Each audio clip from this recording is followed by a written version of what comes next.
So while we're waiting for our bow to dry, we're going to go ahead and do our kiss print.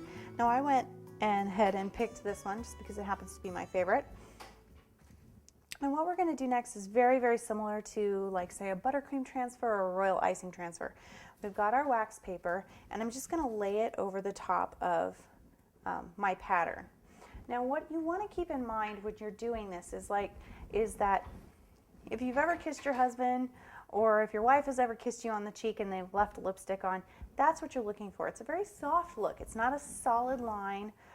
There's little creases from the natural, creases in your skin and everything else. So what we're going to do is we're going to take some of this beautiful red, and I'm not even sure that the burgundy is really necessary. No, that's too dark. And all I'm going to do is I'm going to go ahead and add just a little bit of alcohol to it. Once again, this is just our clear. And then we'll place our bow on top of that. And I want our tails to kind of come down the side of the cake to be another more of a decorative element. Now remember, for our big bow on top, we are using the larger of the two settings, which is the 1.5 inches.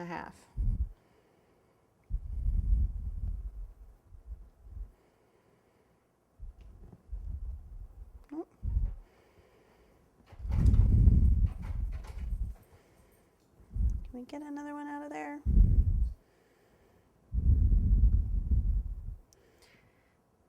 Looks like just barely. Okay, great.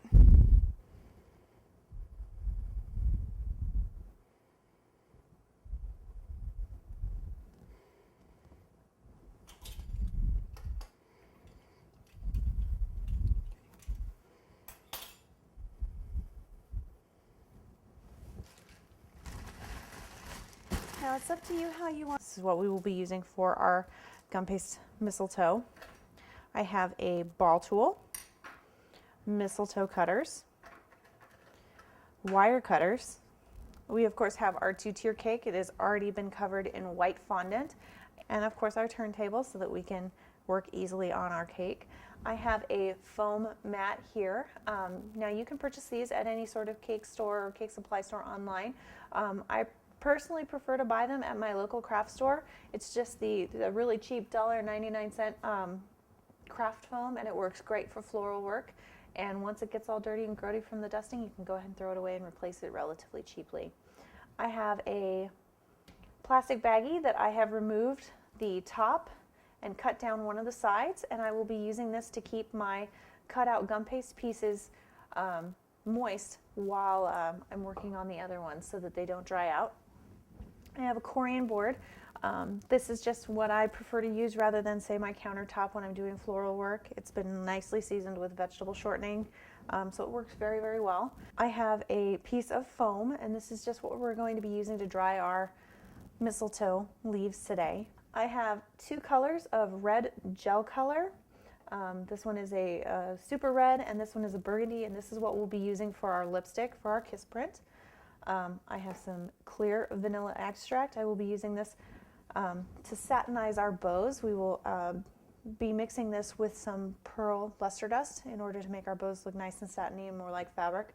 I have 3 Ramekins, which I will be using respectively for the lipstick, the pearl dust, and also for some water to help put our bows together.